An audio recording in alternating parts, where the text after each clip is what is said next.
Hello students, तो फिर से हम आपका स्वागत कर रहे हैं अगली क्लास में।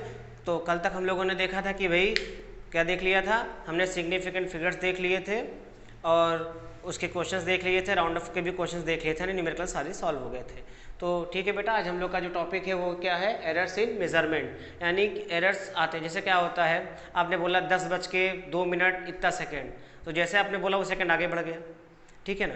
आपने बोला कि इस स्केल में मैंने नापा ये 5 सेंटीमीटर कुछ मिलीमीटर है 2-3, यानी कि जो मिलीमीटर है स्केल का सबसे छोटा यूनिट है, यानी जो छोटा 1-2 मिलीमीटर आगे पीछे हो सकता है, 1-2 मतलब या आधा जो भी हो।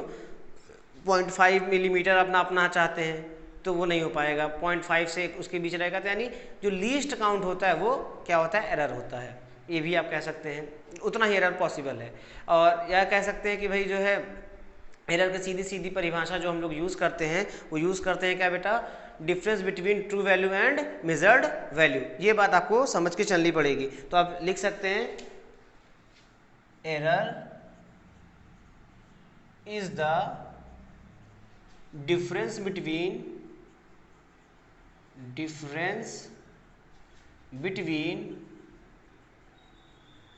True value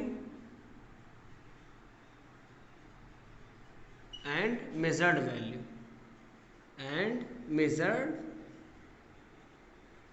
value. ठीक है बेटा, अब इस चीज़ को समझ के चलिए।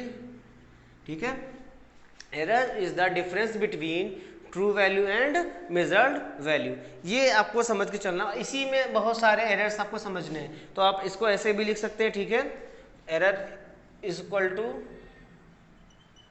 ठीक है, ट्रू वैल्यू माइनस, आप जो लिख सकते हैं बेटा, true value minus measured value. ये समझ के चलिए, इसका फार्मूला ही है या सब कुछ है, ये यही है बेटा आपका। ठीक है ना, ट्रू वैल्यू या मेजर्ड वैल्यू, ये सब चीज़ आपको देखना है। अब इसके अलावा हम लोग को जो कवर अप करना है बेटा कि कितने तरह के एरर हो सकते हैं, कितने तरह के एरर पॉसिबल हो सकते हैं। तो हम लोग को पढ़ना है types of error, different types of error. Heading डाल लीजिए जल्दी से, और हम लोग को सारे एरर सीख लेने हैं, समझ लेने हैं। ठीक है बेटा, एरर समझने के बाद सीधे हम लोग फिर क्या चलेंगे बेटा, न्यूमेरिकल। मैंने बोला न्यूमेरिकल तो मुझे कराना ही कराना है बेटा।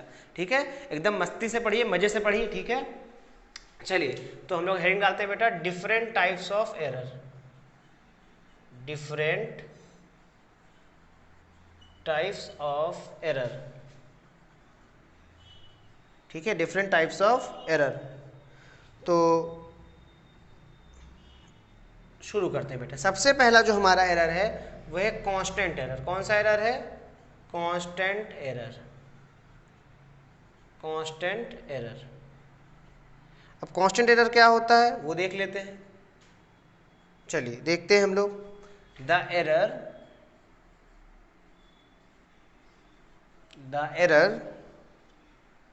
which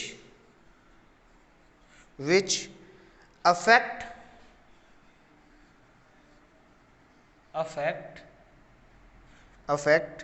each observation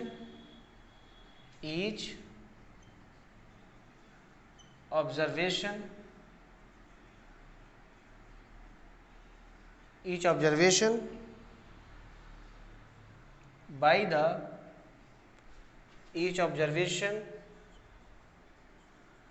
the same amount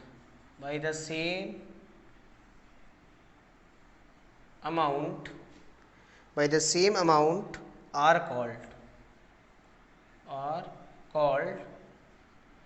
called constant errors।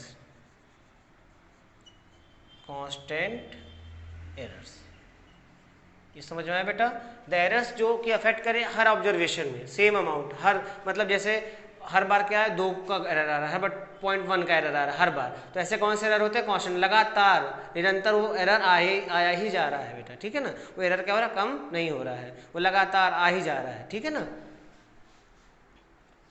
तो ये सब क्या होता है कि भाई क्या होता है कि एक स्केल है, आप उसको यूज़ कर रहे हो, बहुत पुरानी, उसमें जंग लग गया था, उसका 1 मिलीमीटर ही गायब है, या 1 सेंटीमीटर उसका 1 से 0 से ना शुरू होकर के 0.5 से शुरू हो रहा हो या 0.6 से। इस वजह से वो क्या हो रहा है, जब लगातार बार बार लोग यूज़ कर रहे हैं तो ये एरर आ रही है। ठीक है, दूसरा एरर बेटा हमारे पास क्या है, दूसरा एरर जो होता है वो सिस्टमैटिक एरर है। क्या है? Systematic error.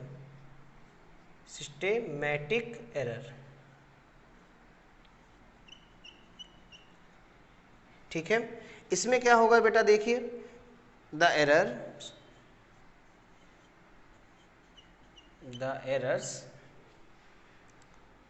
which tend to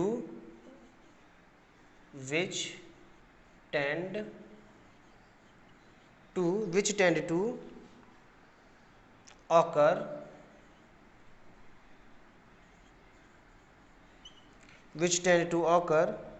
in one direction, either positive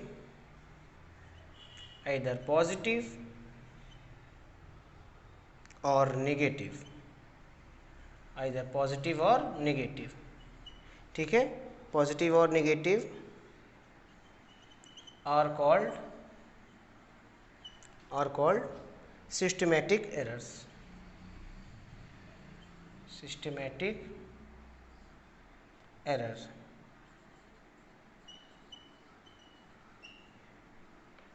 ठीक है, ठीक है बेटा ना।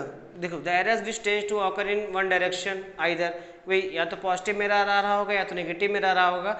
ऐसे एरर क्या कर सकते हैं, मतलब एक दिशा में जो काम करके आ रहा है, तो ऐसे एरर को सिस्टमेटिक एरर की भाई सिस्टम की प्रॉब्लम है कि भाई हम भी, हमारा ग्रुप भी कर रहा है, उनका ग्रुप भी कर रहा है, तो बार बार क्या आ रहा है, वही एरर आ रहा है, ठीक है ना। इस तरह की चीज़ें हो सकती हैं।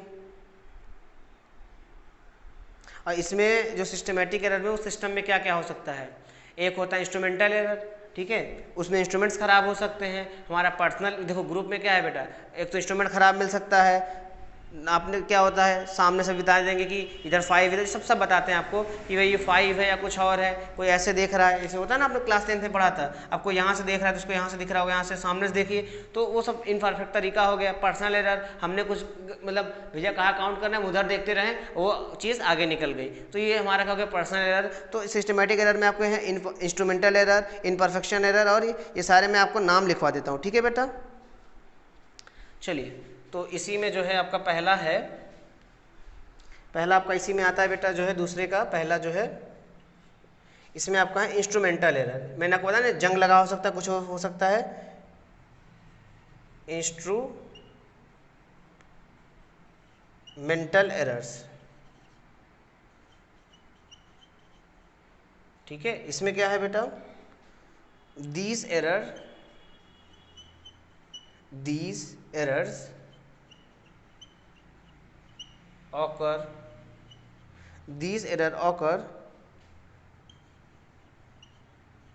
due to the inbuilt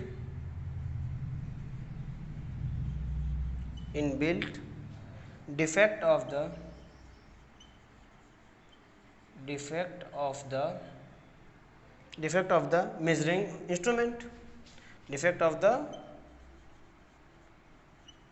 measuring instrument,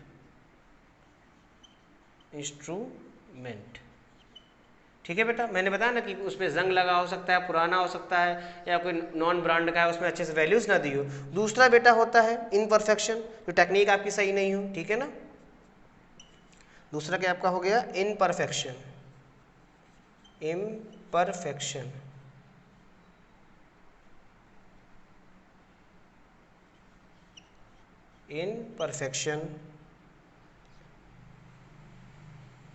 in experimental technique, imperfection in experimental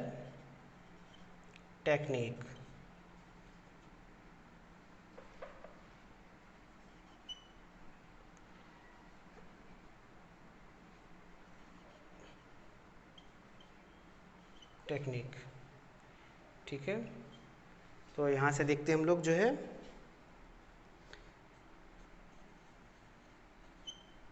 these errors are due to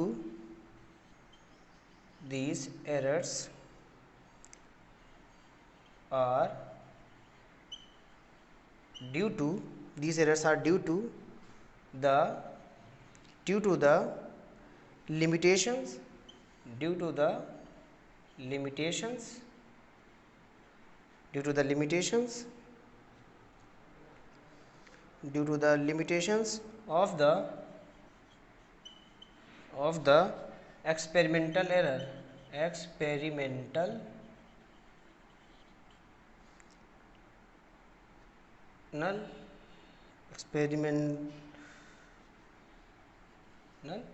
arrangement.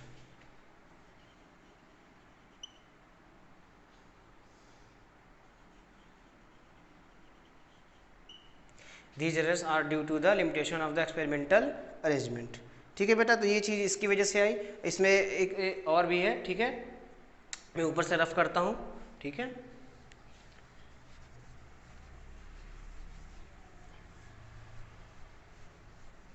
ये चीज़ आप लिख लिए बेटा, नहीं लिखे तो बस आप लिख लीजिए, मैं मिटा देता हूँ अभी थोड़ी देर में।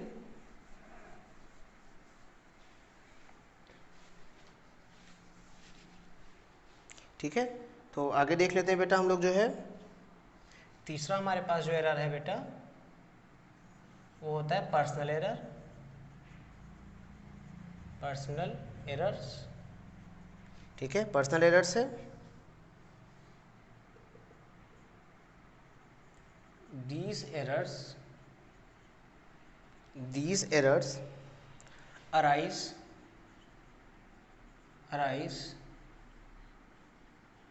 due to individuals bias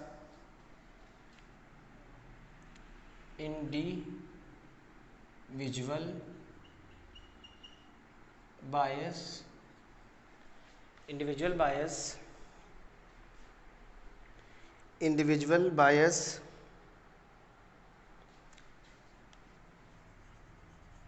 lack of proper setting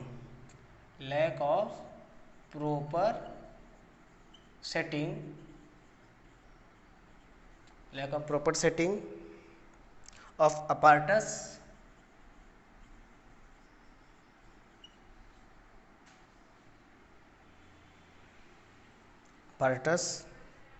और individual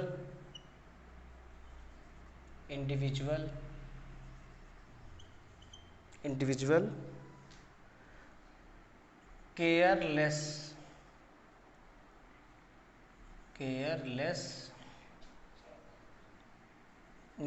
ठीक है, मैंने आपको बताया कि आप एक्सपेरिमेंट कर रहे हैं, इधर उधर देख रहे हैं, रीडिंग आई और निकल गई, ठीक है ना, इस तरह से होता है बेटा। केयरलेसनेस इन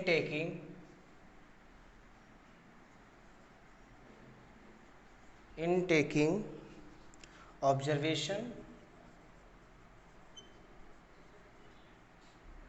ऑब्जर्वेशन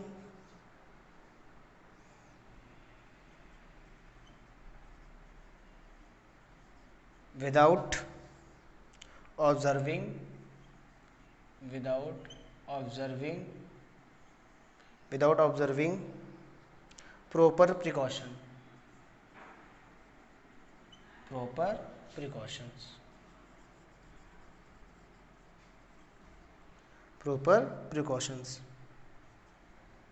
ठीक है बेटा, तो ये चीज़ है कि पर्सनल एरर में क्या होता है कि भाई आपने क्या हुआ, इंस्ट्रूमेंट्स को सेटअप नहीं किया। अभी जैसे ऑप्टिकल बेंचेस आप क्लास 12th में आप करते हैं, या फिर अभी 11th में जैसे स्टॉप वॉच है, ये सारी चीज़ें का करेंगे। तो स्टॉप वॉच को जीरो से ना शुरू करके, या फिर आपने पहले तो बहुत सारी चीज़ें हो सकती हैं। तो स्टॉप वॉच में तो हालांकि चाबी भरी जाती थी पहले, अब तो सेल वाले आ गए हैं, ठीक है, अब तो उसमें एरर कम होता है। नहीं तो हम लोग के टाइम में तो चाबी भर के सब होता था, चाबी कम ज़्यादा भरा, बहुत सारी दिक्कतें आती थी। तो ये सारी चीज़ें हैं, ठीक है ना। तो आपने एरर में देख लिया, अभी देख रहे हैं, अभी बहुत सारी चीज़ें देखनी बाकी है बेटा। अभी तो मतलब बता रहा हूँ, ये हमारे पास देखो कैसा हो गया, सिस्टमेटिक में होता है इंस्ट्रूमेंटल, इनपरफेक्शन और पर्सनल। अभी एक दो और बच्चे वो बता देते हैं बेटा, फिर उसके बाद जो है हम लोग रैंडम और ग्रॉस एरर की ओर बढ़ेंगे, और फिर उसके बाद जो है आगे चीज़ें बढ़ के करेंगे, ठीक है बेटा। तो इसको मैं रफ कर देता हूँ, ठीक है, इसको फट से कर देता हूँ। आप इसको एक बार लिख लीजिए, नोट्स बना लीजिए, क्योंकि देखो बेटा नोट्स रहेगा ना तो लेक्चर नहीं भी चल, मतलब आप उसको ऑन करके देखोगे तो भी आपको ये चीज़ें याद रहेगी, हाँ सर ने क्या क्या बताया था।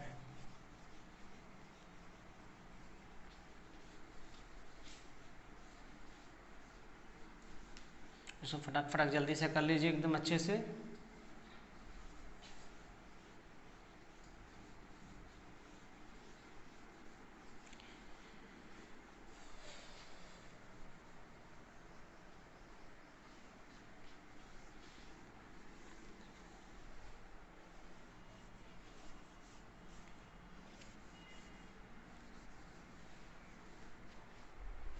चलिए फिर आगे बढ़ते हैं बेटा अगले क्वेश्चंस की ओर हम लोग। आगे हमारा क्या बचा, लास्ट में बचा है एक जो है, कौन सा एरर बचा है देख लेते हैं। एरर में error due to external causes, ठीक है बेटा, जिसमें आपका कोई रोल नहीं, आप नाप रहे थे पेंडुलम का, हवा चलने लगी, उसमें आपका क्या रोल था, ठीक है। हवा को थोड़ी रोक सकते हैं, आप बोल दो भाई मत चलो मैं एक्सपेरिमेंट कर रहा हूँ, ठीक है, ऐसा थोड़ी होता है। तो errors due to external causes, due to external causes,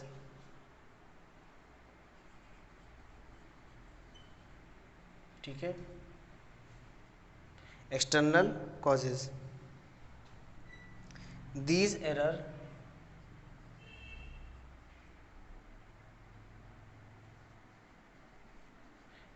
errors arise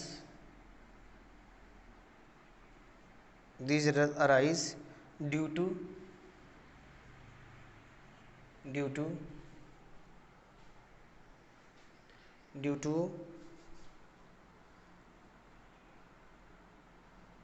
the change in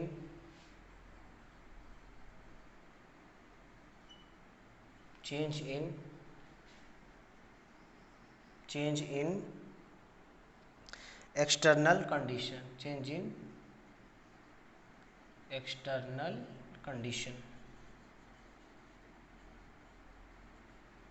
change in external conditions like temperature, pressure and so on, like pressure, temperature, wind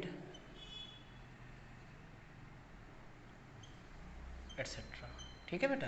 तो ये सब चीज़ें हैं। इसके अलावा हमारे पास है जो है तीसरा रैंडम एरर। एरर क्यों आ रहा है हमें नहीं पता है, ठीक है ना, रैंडम एरर कहीं से भी आ सकता है, random error,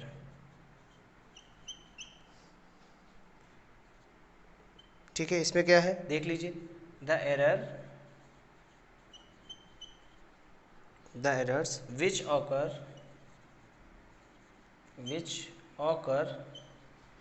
occur irregularity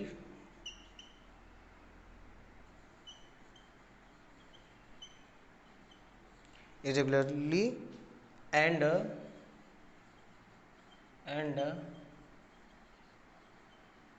random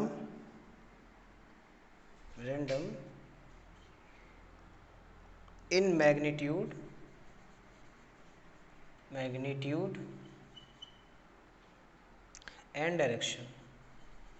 and direction are called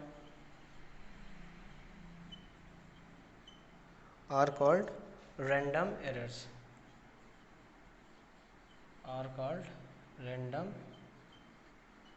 errors, ठीक है ना। देखो बेटा इसमें रेगुलरली मतलब वो लगातार एरर नहीं आ रहा, पहले 2 का आ रहा था, फिर 3 का, फिर 1 का, फिर 0 का आया, किस कारण से आ रहा है हमें नहीं पता ना, मैग्नीट्यूड एंड डायरेक्शन, कभी वैल्यू इधर आ रही है कभी उधर आ रही है, तो इस तरह से चीज़ें हमें प्रॉब्लम करती हैं। तो ऐसे एरर क्या होते हैं, रैंडम एरर होते हैं, ठीक है बेटा। चौथा हमारे पास क्या है बेटा, लीस्ट काउंट एरर, जो मैंने आपको शुरू में बताया था।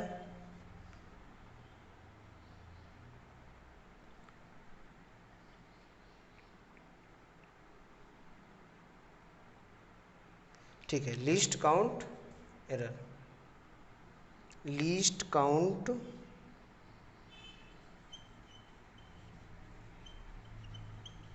errors, least count error. This error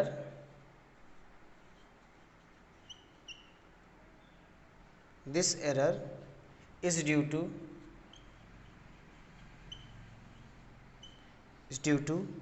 the limitation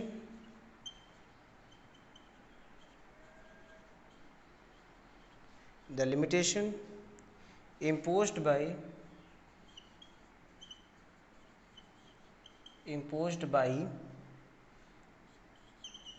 the least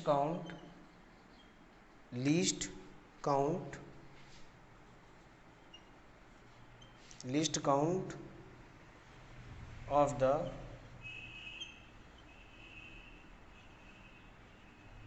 measuring instrument.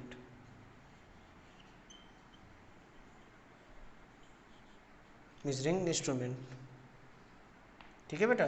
तो मैंने बताया ना, जैसे घड़ी है या आपका स्केल है, उसका जो लीस्ट काउंट होता है वही क्या होता है बेटा, वो एरर होता है। ठीक है। और लिस्ट काउंट में एक चीज़ और लिख लेते हैं हम लोग, चलिए लिख लेते हैं। लिस्ट काउंट का द स्मॉलेस्ट, ये तो लिस्ट काउंट एरर हो गया। The smallest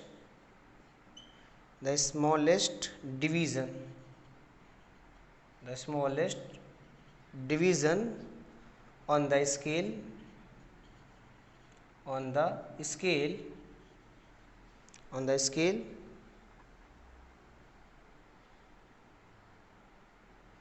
of the measuring instrument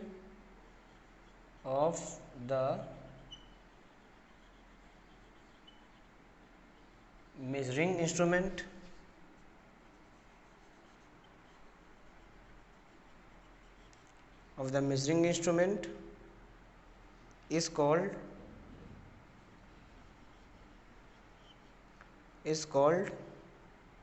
its least count।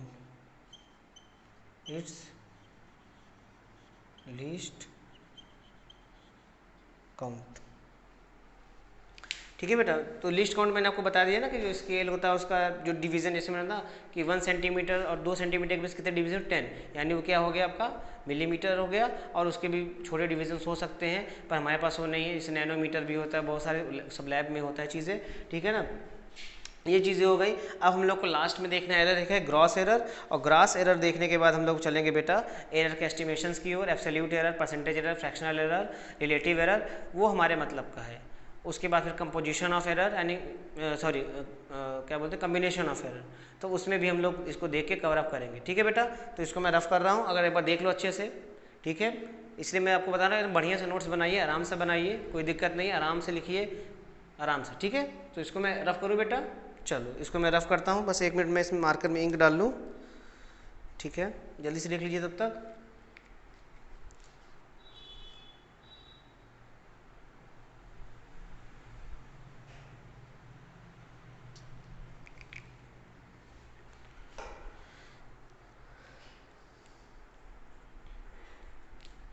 चलिए बेटा, मैं इसको रफ कर देता हूँ अब।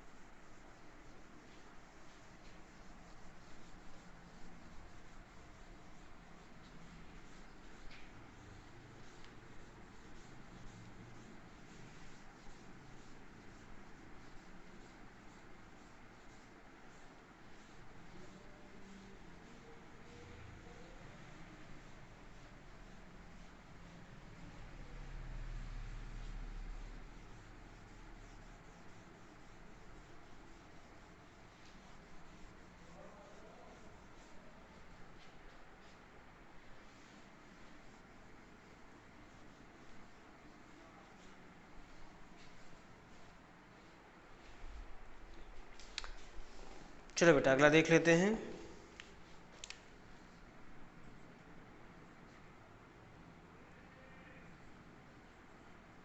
ग्रॉस एरर्स या मिस्टेक्स जो आपसे हो जाता है। आपने कुछ का कुछ लिख दिया, मतलब 69 को 96 या कुछ भी लिख दिया, जो है मिस्टेक्स। ठीक है, these errors are due to either either carelessness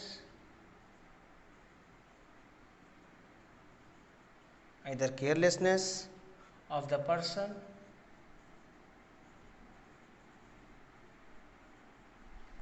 person or due to improper adjustment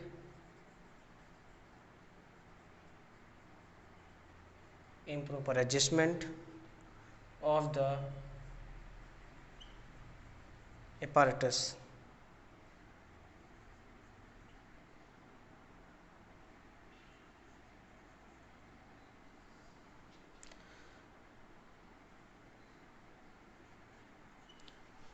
No correction can be applied for gross errors. No correction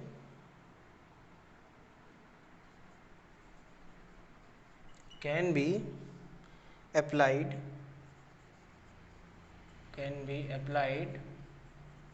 for gross errors.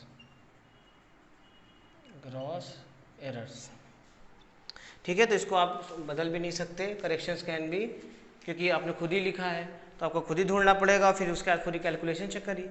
ठीक है ना, तो ये तो कहीं आप ही के हाथ में एरर है। ठीक है, तो अब हम लोग बेटा जो है एब्सोल्यूट एरर की ओर बढ़ते हैं, और एब्सोल्यूट एरर, रिलेटिव एरर या परसेंटेज एरर की ओर बढ़ने का टाइम आ गया है। ठीक है, अब इसको जल्द से जल्द हम लोग सीख लेते हैं और इसके बाद जो है क्वेश्चंस वगैरह करते हैं। ठीक है बेटा, तो समझ आ रही बेटा? तो मैंने आपको ये बताया कि भाई ये सारे एरर्स आपने देख लिए, और सिस्टमेटिक एरर में कितने तरह के एरर थे आपने देखा था, इम्परफेक्टनेस था, पर्सनल था, उसके अलावा क्या था बेटा उसमें, इम्परफेक्टनेस के अलावा मैं भी लग रहा भूल रहा हूँ क्या, हाँ नहीं सही, तो इम्परफेक्टनेस है, इंस्ट्रूमेंटल है और पर्सनल है, बस चार एरर थे ना बेटा। चौथा क्या था, एक्सटर्नल कॉज की वजह से था, कि बाहर हवाएं चल रहे हैं, कुछ भी हो जाए, इस तरह से चीज़ें इसमें एरर आ सकती है। अब हमारा जो कॉन्सेप्ट है, जो हमें जो करना है वो ये है कि एब्सोल्यूट एरर देख लेते हैं और उसको कैसे क्वेश्चन सॉल्व करते हैं वो देख लेते हैं बेटा। ठीक है, जल्द से जल्द देख लेते हैं हम लोग, यानी एरर का एस्टिमेशन देखना है हम लोगों को। ठीक है, एरर का एस्टिमेशन देख लेते हैं हम लोग।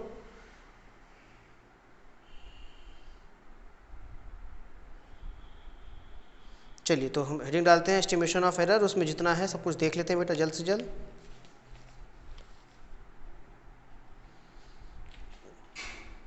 चलो इसको ख़त्म करते हैं अब।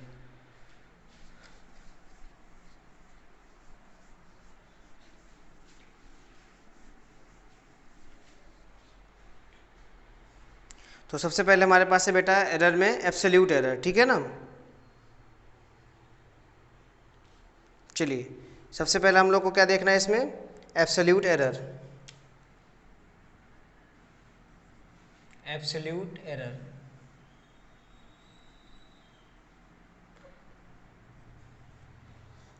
Absolute error. ठीक है, एब्सोल्यूट एरर क्या होता है बेटा, the magnitude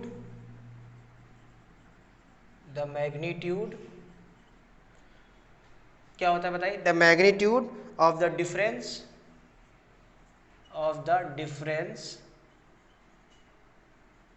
the magnitude of the difference between the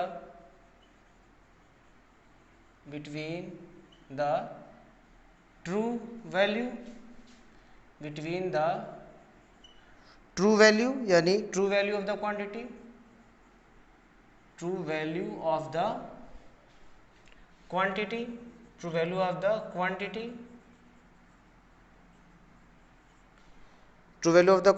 measured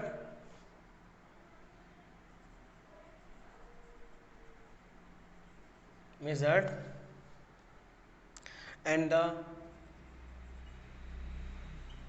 the indivisible measured value,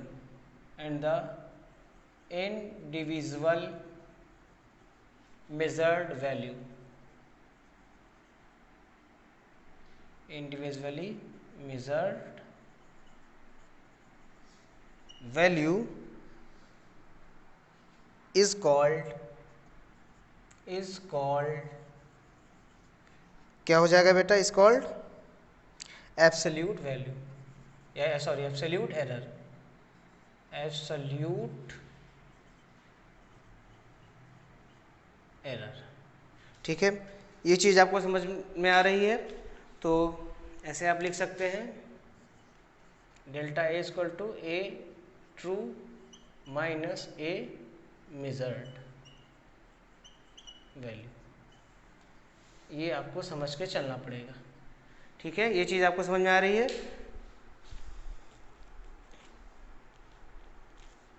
ठीक है, तो ये एक चीज़ तो आप इसमें चाहे तो और भी लिख सकते हैं। ठीक है, मैं लिखवा देता हूँ।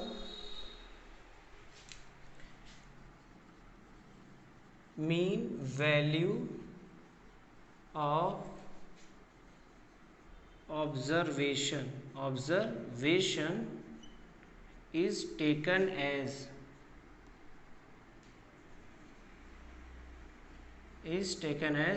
ठीक है,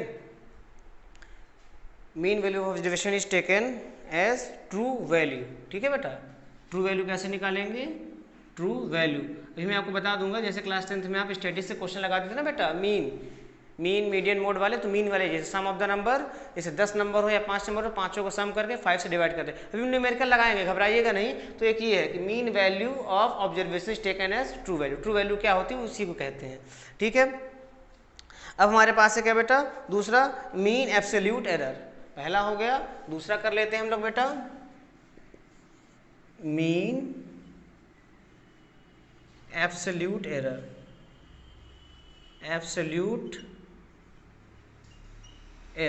ठीक है, अब मीन एब्सोल्यूट एरर में भी हम लोग लिख लेते हैं कुछ बातें।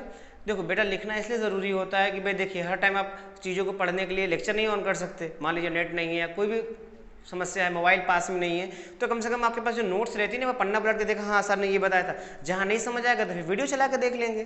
ठीक है बेटा, तो इसलिए नोट्स जरूर बनाया करिए। और नोट्स अभी आप जिस एज में अभी नोट्स बनाना जरूरी भी, आपको प्रैक्टिस होती है, और जो चीज़ आप लिखते हो वो चीज़ आपको याद रहती है बेटा। ठीक है ना, तो इसलिए नोट्स बनाने में कंजूसी मत किया करिए। देखिए, मैं खुद इसीलिए सारी चीज़ें लिख लिख के बताता हूँ कि आपको चीज़ें वो आए। ठीक है, अदरवाइज मेरा क्या, मैं जल्दी बता दूंगा ये कर लो वो कर लो, नहीं, ऐसे मज़ा नहीं आएगा। ठीक है, चलिए तो हम इस चीज़ों को देख लेते हैं बेटा, चलो जल्दी से देख लेते हैं।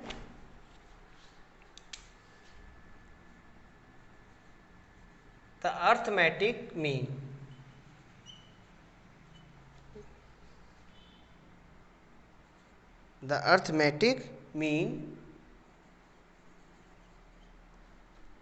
of the positive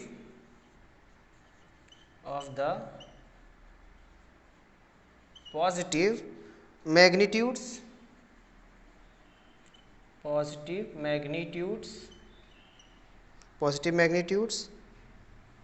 of all the absolute error of all the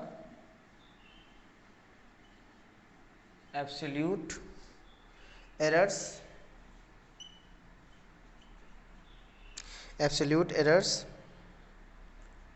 is called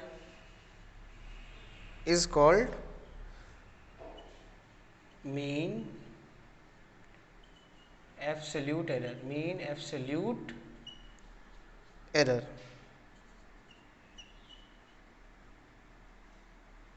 ठीक है, तो इसको आप ऐसे लिख सकते हैं डेल्टा ए बार, और अब यहाँ पे आप इसको लिख सकते हैं मॉड। इसलिए लगा रहे हैं बेटा क्योंकि वैल्यू नेगेटिव नहीं लेनी है आपको, पॉजिटिव ही लेनी है।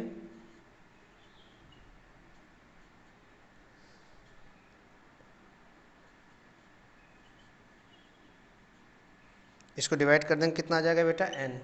तो आप इसी को ऐसे भी लिख सकते हो 1/n सिग्मा, यानी समीशन i इक्वल टू 1 से लेके n तक जाएगा, और ये जो है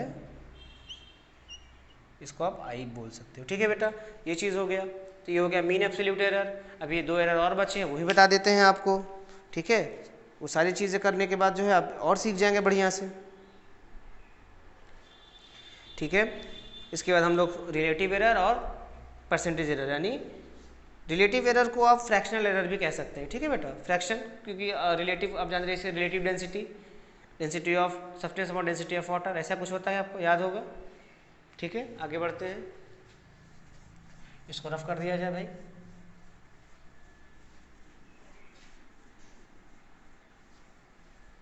समझ आ रहा है ना बेटा? इसको करते रहिए आप, क्योंकि देखो एरर के पास इसके सीधे न्यूमेरिकल बचेगा, आप इसको न्यूमेरिकल करके खत्म करेंगे जल्दी से जल्दी इस चैप्टर को, फिर आगे बढ़ के हमको मोशन में चीज़ करनी है।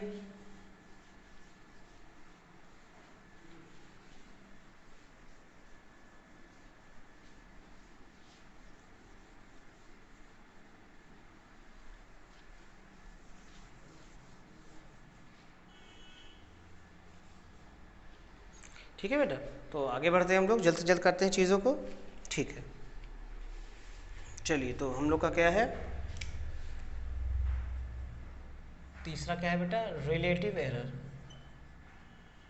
Relative error, relative error. ठीक है, चलिए रिलेटिव एरर में हम लोग को क्या बोलते हैं बेटा, इसको मैंने बोला था ना, उसको आप बोल भी सकते हो क्या, फ्रैक्शनल एरर। अगर फ्रैक्शनल एरर पूछा जाए तो आप ये भी लिख सकते हो। ठीक है बेटा,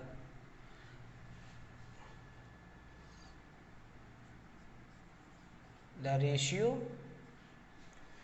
ratio of the mean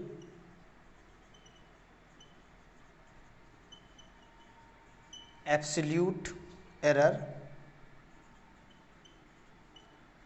the ratio of the mean absolute error is the ratio of the mean absolute error to the true value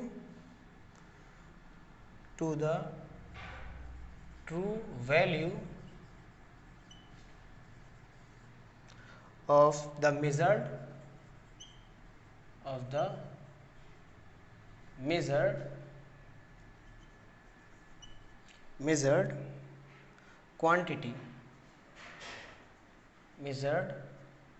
quantity is called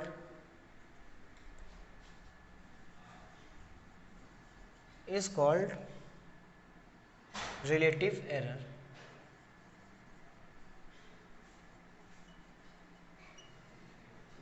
relative error. ठीक है बेटा, तो ये चीज़ें हम लोग को समझ में आ रही है बढ़िया से। ठीक है, बढ़िया आ रही है। चलिए आगे बढ़ते हैं फिर। तो रिलेटिव एरर के लिए हमारे पास क्या फार्मूला है, ठीक है, रिलेटिव एरर के लिए, तो रिलेटिव एरर के लिए वही है, पर मीन का मीन कहते हैं ना, मीन का मीन दो बार आपको निकालना है।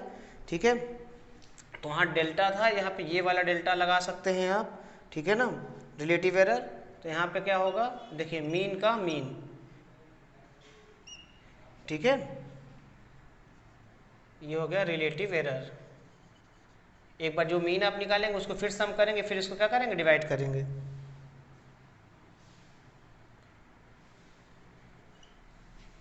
चलिए इसको ठीक से लिख देते हैं, वैसे ये है ही है, फिर भी आप लिख लीजिए।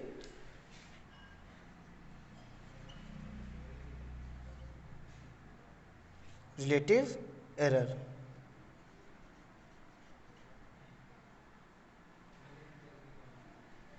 ठीक है, फोर्थ देख लेते हैं,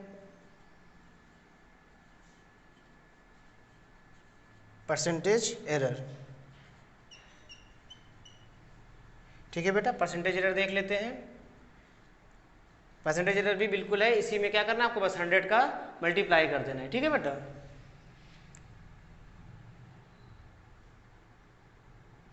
चलिए तो इसको देख लेते हैं।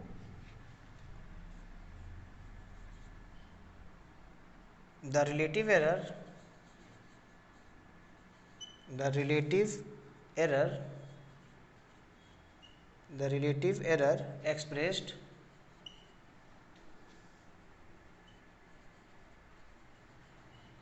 expressed in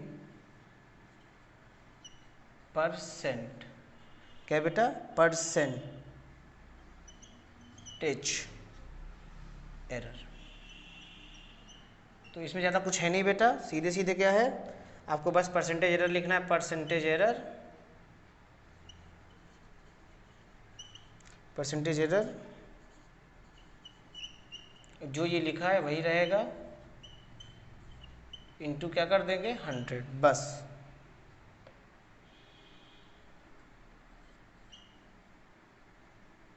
ठीक है बेटा, ये चीज़ है। तो समझ आ रहा है बेटा, हमने कितने तरह के एरर्स डिस्कस कर लिए, आपने देख लिया कितने तरह के एरर डिस्कस कर लिए हम लोगों ने, सारे तरह के एरर कर लिए। अब हमारा जो मेनली बचा है वो बचा है न्यूमेरिकल करना। तो अब जो नेक्स्ट क्लास हमारी आएगी उसमें हम लोग क्या कर लेंगे बेटा, न्यूमेरिकल्स कर लेंगे, और न्यूमेरिकल्स करने के बाद कम्बिनेशन ऑफ एरर, हालांकि हमने सोचा था कि आज ही न्यूमेरिकल कर लेंगे, लेकिन कोई बात नहीं, अब टाइम हो गया है तो ठीक है यार, एक दो न्यूमेरिकल कर लिए जाए, जैसा कहिए। नहीं चलो कल ही कर लेते हैं बेटा। तो ये बात आप समझ के चलिएगा, सारी चीज़ें आपको मैंने बता रखी है बेटा, ठीक है ना, एरर्स के बारे में। अब एरर्स के हम लोग क्या करेंगे बेटा, न्यूमेरिकल्स करेंगे। कॉन्सेप्चुअली आपको ये चीज़ें आ गई है, क्योंकि जब तक इन चीज़ों को पढ़ने के बाद तब तक आपको फ़ायदा नहीं मिलेगा जब तक आप क्या कर न लें, न्यूमेरिकल्स न लगा लें। ठीक है बेटा, चलिए फिर मिलते हैं अगली क्लास में।